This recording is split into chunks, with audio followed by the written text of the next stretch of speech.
Hello and welcome to the RG10 podcast.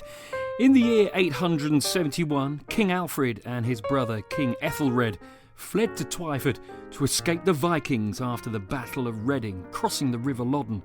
In 1838, in a somewhat less bloody but no less significant moment, a railway was built through Twyford, putting it on the Great Western Main Line, opening up the village to the world. But in just a few days, Twyford will be hit by an occasion that will make both of those events seem like mere specks of dust in the footnotes of local history. That is because Radio 4's Gardener's Question Time is heading for Loddon Hall on Tuesday the 18th of March. Now, if you don't know what Gardener's Question Time is, then I presume you've been hiding under a rock for your whole life, a rock that is probably surrounded by weeds caused by your embarrassing lack of gardening knowledge. This all coincides with Twyford and Ruscombe Horticultural Association's 70th birthday, and as you would expect, they are heavily involved with the pre-broadcast preparations. I've been speaking to Myrddin Jones, the association's chairman. I started by asking him how he reacted when he first heard the news. I think the first reaction was probably surprise.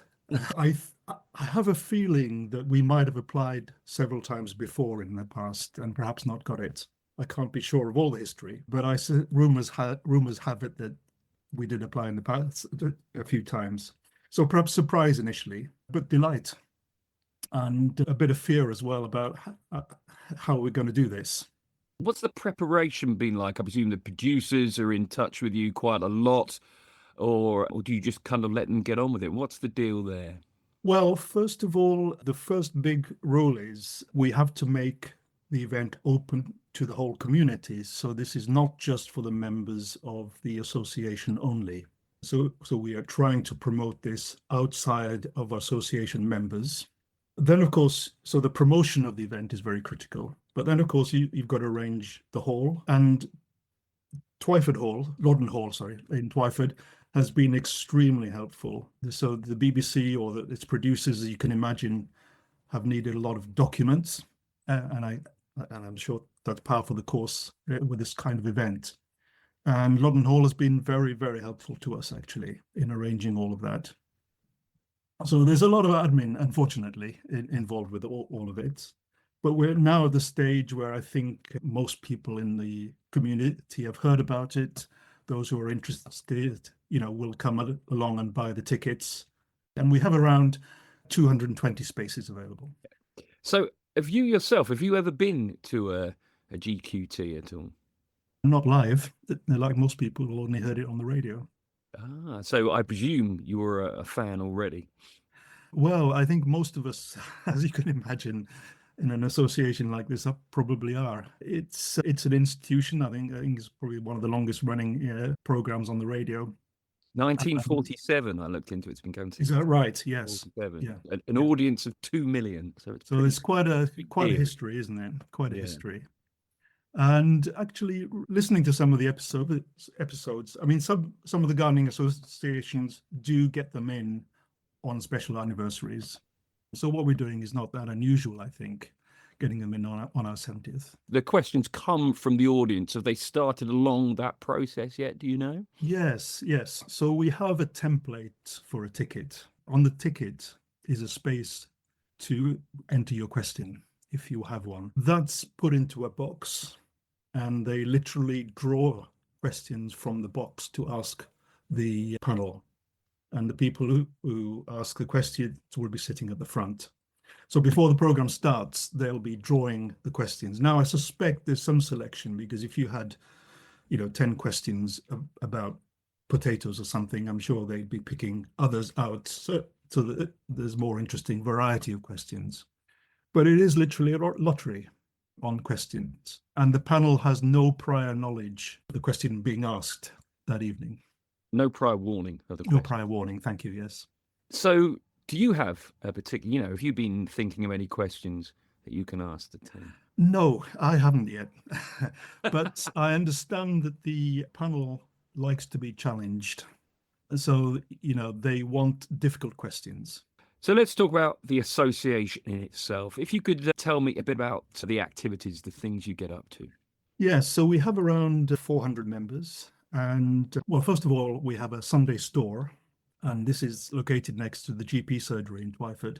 So there we sell gardening essentials, seeds, composts, some of the chemicals you might use in the garden, feeds and weeds, for example, bird food. So everything that you might need for the garden. And what we do is we tend to buy it in bulk. So for example, last year we bought 45 tons, I think, of composts. So on pallets, which we then sell in individual bags to our members. So there's quite a considerable amount of saving that they can achieve. We have day trips to different gardens, for example. We also have 3 shows a year. So these are the traditional produce shows that you see in villages. They're not just for members. Anybody can apply or enter or visit those shows. So one of the challenges there is with shows, in the olden days, I think that there was a great degree of competition in these shows because many people were semi-professional growers almost. These days, fortunately, we have mainly families and people on their allotments and whatever. But we still have, I think last year we had over 700 entries, I think, into the shows. So it's quite active, very active. So the soil here in Twyford and Ruscombe, what does it suit? What thrives in this area? I think in Twyford, because we're not in the Chilterns, we're near the Chilterns, but we're not in the Chilterns. So the soil in Twyford is actually very, very rich. So it's slightly acidic, which is perfect for almost everything, actually. Very few things don't thrive in a slightly acidic soil. So it's just slightly acidic of a pH of 7. It's quite rich. So the allotments in Twyford are very productive. The gardens should be very productive. But there is a difference between the flatter areas and the hillier areas, of course. I mean, I could tell you exactly what the soil is, but I don't think it means a great deal. So let me have a look. It's bagshot beds over chalk. But, because of the flooding, I guess, in the whole valley from time immemorial, I guess there's a lot of sediment as well, which gives it a lot of richness, especially in the lower parts. So it is very rich, actually, a very rich soil. Finally, then, it's kind of mid to late February now. In your opinion, a bit of advice, what should gardeners be doing now? Oh, getting ready. I think sometimes people make the mistake of sowing too early. So there's always, an excitement about going out and planting some seeds. But very often it's just a little bit too early still. It's not just the temperature, it's also the light levels. So probably the best thing you can do now is plan. If there are some nice days, maybe, do a little bit of weeding or digging. You could also get your potatoes ready.